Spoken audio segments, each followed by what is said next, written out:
Morning बच्चों। आज मैं आपको पाठ 16 काला धुआं गगन में फैला नामक कविता पढ़ाने जा रही हूँ। काला धुआं क्या है? प्रदूषण।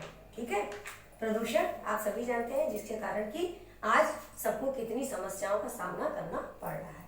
तो सबसे पहले मैं कविता पढ़ने जा रही हूँ। काला धुआं गगन में फैला, खांस रही है चील, सांस नहीं मछली ले पाती, हुई विषैली झील। मारे शोर हो गया बहरा, वन का राजा शेर, भरा हुआ है जंगल में कूड़े कचरे का ढेर। जंगल बना रेत की बस्ती, भटक रहा है ऊंट, हरियाली अब नहीं कहीं भी, पेड़ हो गए ठूठ। ठूठ माने पेड़ों में अब कुछ भी नहीं रह गया, ना पत्ते रह गए, ना फल फूल रह गए। गीदड़ भालू चीता सबको तरह तरह के रोग, जंगल में मंगल कैसे हो, परेशान सब लोग। हाथी जैसा मस्त जानवर दिख रहा है पस्त, पर्यावरण प्रदूषण से है जंगल सारा ध्वस्त। इस मुश्किल पर सब पशुओं ने मिलकर किया विचार, रखे स्वच्छ पर्यावरण सभी, अब बात हुई स्वीकार।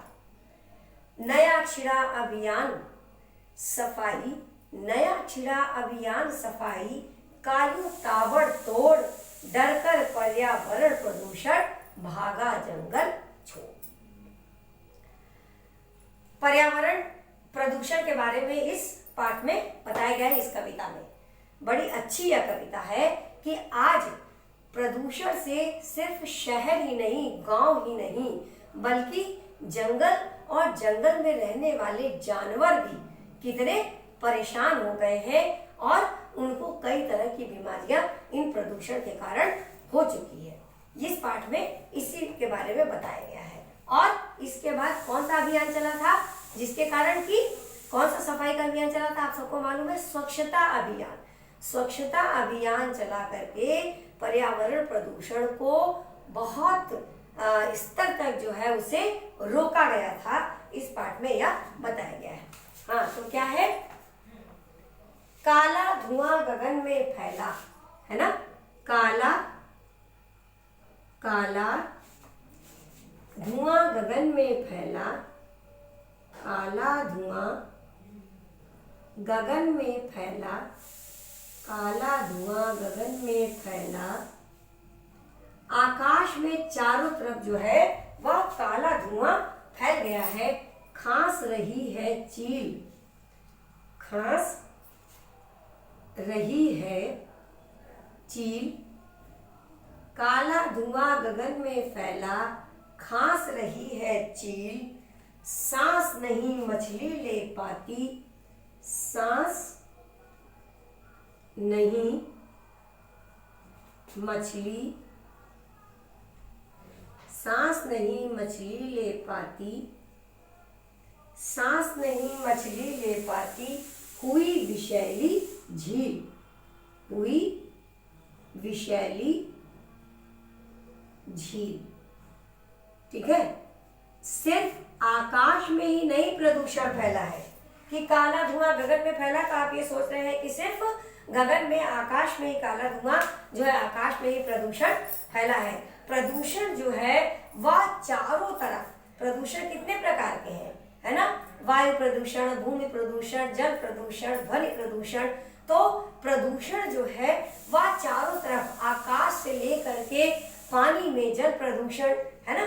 तो कविता है कि काला धुआं गगन में फैला, खांस रही है चील। आकाश में जो है प्रदूषण इतनी बुरी तरीके से फैल चुका है, इतनी बुरी तरीके से। कैसे आकाश में प्रदूषण फैला है? जो फैक्ट्रियों की बड़ी बड़ी चिमनियां होती हैं, जिनके माध्यम से जो है धुआं हुआ आकाश में जा रहा है, गगन में जा रहा है। अभी देखिए दिवाली जैसी बीता है, अब जो पटाखे लोगों ने बजाए हैं, उन पटाखों का काला धुआं वह भी कहाँ गया? वह भी हवा के माध्यम से जो है आकाश में ही फैला है ना। वह काला धुआं हवा के ही माध्यम से आकाश में गया है ना। तो आकाश में जो प्रदूषण फैला है, अब देखिए उससे कितनी तरह की बीमारियां हो जाएंगी। तो वही है कि काला धुआं गगन में फैला, खांस रही है चील। आकाश में काला धुआं फैल जाने के कारण चील जो उन्मुक्त होकर, जो स्वतंत्र होकर आकाश में उड़ती थी, अब उसे भी खांसी आने लगी है, वह भी परेशान हो गई है। यही नहीं, सांस नहीं मछली ले पाती, हुई विषैली झील।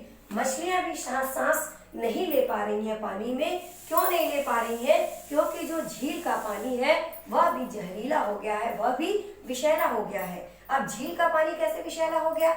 जो गंदे पानी हम बहाते हैं, जैसे अस्पताल से, कंपनियों से, फैक्ट्रियों से जो गंदगी हम नदियों में, तालाबों में जिन्हें बहाते हैं, उनके माध्यम से जो उसमें केमिकल जाता है, जो रसायन जाता है, उनके माध्यम से जो है झील और नदी तालाब का पानी भी वह विषैला हो जाता है, जिसके कारण की मछलियां सांस नहीं ले पा रही हैं। ठीक, अब आगे है मारे शोर हो गया बहरा, वन का राजा शेर। अब देखिए ध्वनि प्रदूषण के बारे में आ गया। मारे शोर हो गया बहरा, अब ये क्या है? ये ध्वनि प्रदूषण है। मारे शोर हो गया बहरा, कौन हो गया बहरा? वन का राजा शेर, वन का राजा शेर। ठीक, फिर भरा हुआ है जंगल में, भरा हुआ है जंगल में, भरा हुआ है जंगल में कूड़े कचरे का ढेर, कूड़े कचरे का ढेर। अब देखिए, ठीक है, अब देखिए पहले हमने आपको वायु प्रदूषण और जल प्रदूषण के बारे में बताया। अब कौन सा प्रदूषण है? ये ध्वनि प्रदूषण। मारे शोर हो गया बहरा, वन का राजा शेर। इतना ज्यादा शोर होने के कारण जो वन का राजा है, जो जंगल का राजा शेर है, वह भी बहरा हो गया है, उसे भी सुनाई नहीं दे रहा है। भरा हुआ है जंगल में कूड़े कचरे का ढेर। और जंगल में चारों तरफ जहाँ हरियाली रहती थी, जहाँ एक से एक आयुर्वेदिक पेड़ पौधे रहते थे, जहाँ दवाइयाँ मिलती थी, जहाँ के से जो है लोग ला करके दवाइयाँ बनाते थे, अब वह भी वहाँ सब क्या हो गया है? कूड़े कचरे का ढेर जो है वहाँ इकट्ठा हो गया है। यह प्रदूषण अब इतना ज्यादा फैल गया है। अब आगे की लाइन देखिए, क्या है? जंगल बना रेत की बस्ती, भटक रहा है ऊंट। जंगल बना रेत की बस्ती, रेत माने बालू। जंगल बना रेत की बस्ती, भटक रहा है ऊंट, भटक रहा है ऊंट। ठीक, आगे क्या है? हरियाली अब नहीं कहीं भी, हरियाली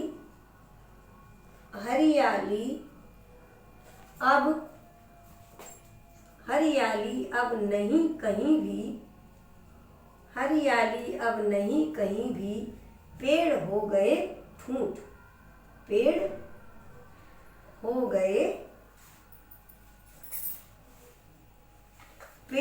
गए ठूंठ। ठीक है, अब देखिए क्या हुआ कि जंगल बना रेत की बस्ती। जंगल जहां पर पेड़ों की भरमार होती थी, अनेक प्रकार के वृक्ष होते थे, अनेकों प्रकार के पेड़ होती थी, चारों तरफ हरियाली ही हरियाली दिखाई देती थी।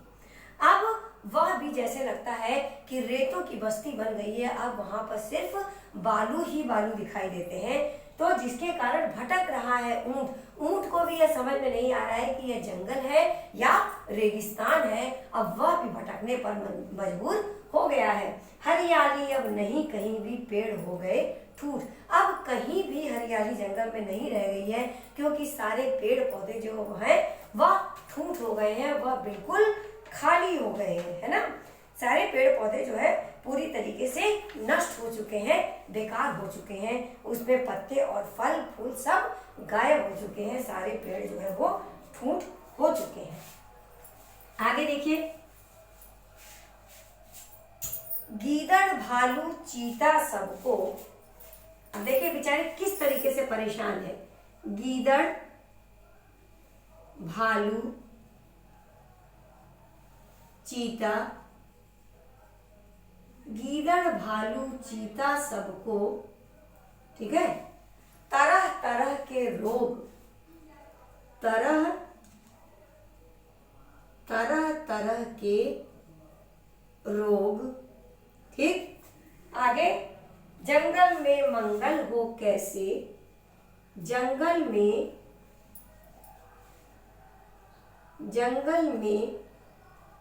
मंगल हो कैसे, जंगल में मंगल हो कैसे, ठीक है।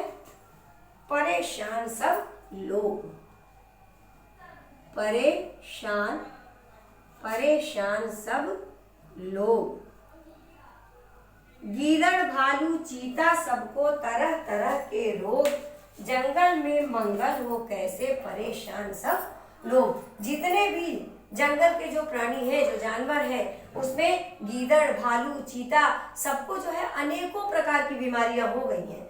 सब परेशान हैं कि अब इस जंगल में कैसे मंगल होगा, कैसे खुशी आएगी। सब अब यह सोच करके परेशान दिखाई दे रहे हैं, क्योंकि सब अनेकों प्रकार के रोगों से ग्रस्त हो गए हैं। सबको अलग अलग तरीके की बीमारी हो गई है, ठीक। फिर आगे क्या है कि आगे क्या है, हाथी जैसा मस्त जानवर, हाथी जैसा मस्त जानवर, हाथी जैसा मस्त जानवर दिख रहा है पस्त। क्या हो रहा है, दिख रहा है पस्त। हाथी जैसा मस्त जानवर दिख रहा है पस्त। पर्यावरण प्रदूषण से है, पर्यावरण प्रदूषण से है, पर्यावरण प्रदूषण से है। क्या है, पर्यावरण प्रदूषण से है जंगल सारा ध्वस्त, जंगल सारा ध्वस्त। क्या हो गया है कि हाथी जैसा मस्त जानवर, इतना जो है मोटा तगड़ा, इतना स्वस्थ और हमेशा अपने ही धुन में रहने वाला ऐसा मस्त जानवर जो हाथी है, वह भी बेचारा अब पस्त दिखाई दे रहा है, यानी कि वह भी अब परेशान दिखाई दे रहा है, हारा हुआ दिखाई दे रहा है। ऐसा लग रहा है कि जैसे उसने प्रदूषण के कारण अपने जीवन में हार मान लिया हो कि अब वह आगे नहीं बढ़ सकता। हाथी जैसा मस्त जानवर दिख रहा है पस्त।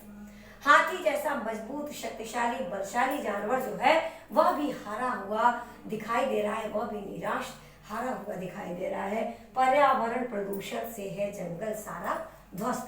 पर्यावरण को खराब करने वाला, पूरे पर्यावरण को दूषित करने वाला इस प्रदूषण से, पर्यावरण प्रदूषण से जो है सारा जंगल ध्वस्त हो चुका है, सारा जंगल बर्बाद हो चुका है, ठीक। आगे क्या है, अब देखिए कि जब कोई समस्या आती है तो उसका समाधान तो होता ही है। जहां समस्या है उसका समाधान भी है, जहां प्रश्न है उसके उत्तर भी है, क्योंकि बिना किसी चीज के कोई दूसरा बन ही नहीं सकता। अगर समस्या है तो उसके समाधान अवश्य होंगे।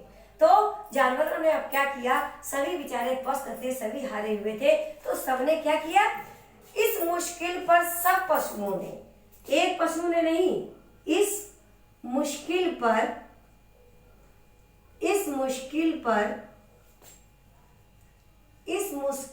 सब पशुओं ने, इस मुश्किल पर सब पशुओं ने क्या किया, मिलकर किया विचार, मिलकर किया विचार। क्या विचार किया, इस मुश्किल पर सब पशुओं ने मिलकर किया विचार। रखें स्वच्छ पर्यावरण, रखें स्वच्छ पर्यावरण, ठीक है। रखे स्वच्छ पर्यावरण, रखे स्वच्छ पर्यावरण सभी अब, रखे स्वच्छ पर्यावरण सभी अब बात हुई स्वीकार, बात हुई स्वीकार। ठीक है, क्या हो गया कि इस मुश्किल पर सब पशुओं ने मिलकर किया विचार, रखे स्वच्छ पर्यावरण सभी अब बात हुई स्वीकार। जब सभी जो है पशु एकदम से त्रस्त हो गए इस प्रदूषण की समस्या से, तो सभी ने मिलकर आपस में विचार किया और यह विचार किया कि पर्यावरण को स्वच्छ बनाएं। जब हम पर्यावरण को स्वच्छ बनाएंगे तब जो है वातावरण दूषित होने से बचेगा और वातावरण शुद्ध होगा। जब हवा शुद्ध मिलेगी, जब वायुमंडल में ऑक्सीजन जो है वो शुद्ध रहेगा, उसके लिए हमें क्या करना पड़ेगा? उसके लिए हमें वृक्ष लगाने पड़ेंगे। जब हम पेड़ों को लगाएंगे, पेड़ों की कटाई नहीं करेंगे, और तभी जा करके जब उससे हवा जो पेड़ों से हमें मिलती है तो वह जो शुद्ध हवा मिलती है जिससे कि पर्यावरण स्वच्छ होता है ना। और जितने कूड़े कचरे होते हैं उन सारे कूड़े कचरों को इकट्ठा करके हम जो है उन्हें जला दें, और जो है वायु को दूषित करती है ऐसी चीजों की भी हम व्यवस्था करें कि किस तरीके से हम धुएं को दूसरी जगह हटाएं, और पानी में जल को कभी भी दूषित ना करें, और उसके गंदे पानी को निकालने की व्यवस्था जो है वो अलग से की जाए, तब तो जाके पर्यावरण स्वच्छ रहेगा। क्या है? इस मुश्किल पर सब पशुओं ने मिलकर किया विचार, रखे स्वच्छ पर्यावरण सभी अब बात हुई स्वीकार। सब ने मिलकर जो है इस बात को माना कि अब पर्यावरण को स्वच्छ रखना पड़ेगा, तभी हम प्रदूषण से बच सकेंगे। ठीक है, आगे क्या हुआ? फिर आगे हुआ नया छिड़ा अभियान सफाई। अब देखिए क्या आता है, स्वच्छता अभियान, नया छिड़ा अभियान, नया छिड़ा अभियान सफाई, नया छिड़ा अभियान सफाई का यूं ताबड़तोड़, का यूं ताबड़तोड़। ठीक, नया छिड़ा अभियान सफाई का यूं ताबड़तोड़, डरकर पर्यावरण प्रदूषण, डरकर पर्यावरण प्रदूषण, डरकर पर्यावरण प्रदूषण, भागा जंगल छोड़, भागा जंगल छोड़। सभी जानवरों ने मिलकर जब यह प्रतिज्ञा कर ली कि अब जो है हमें इस प्रदूषण को अपने जंगल से दूर भगाना ही है। यह काम किसी एक जानवर का नहीं था, किसी एक पशु का नहीं था। यह काम क्या था? सभी पशु जब आपस में मिल करके काम करेंगे तभी जो है पर्यावरण प्रदूषण को हम बाहर निकाल पाएंगे जंगल से। हमेशा अगर हम समूह में, ग्रुप में रहकर और एकजुट होकर काम करते हैं तो उसमें हमें सफलता अवश्य मिलती है, जैसा कि इन जानवरों को मिला। नया छिड़ा अभियान सफाई का यूं ताबड़तोड़, तब जानवरों ने मिलकर, पशुओं ने मिलकर के जो मीटिंग की कि अब जो है हम पर्यावरण प्रदूषण को इस जंगल से जो है अपने जंगल से दूर भगाएंगे, और सब ने सफाई का अभियान शुरू कर दिया, स्वच्छता का अभियान शुरू कर दिया कि कहीं भी अब गंदगी नहीं रहने पाए, और सब ने स्वच्छता का अभियान शुरू किया, जिसके कारण पर्यावरण प्रदूषण जो था वह डर कर जंगल छोड़कर भाग गया और सभी सुख चैन से रहने लगे। सफाई जो है वह जीवन का एक हिस्सा है। व्यक्ति को नित्य प्रतिदिन सफाई करनी चाहिए। अगर आप विद्यालय के छात्र हैं तो भी आपका यह कर्तव्य है कि जिस मंदिर में रह करके आप पढ़ाई कर रहे हैं वहां की साफ सफाई का ध्यान रखना आपको आवश्यक है। अगर हम स्वच्छता का ध्यान रखेंगे, सफाई का ध्यान रखेंगे तो प्रदूषण हमसे कोसों दूर चला जाएगा।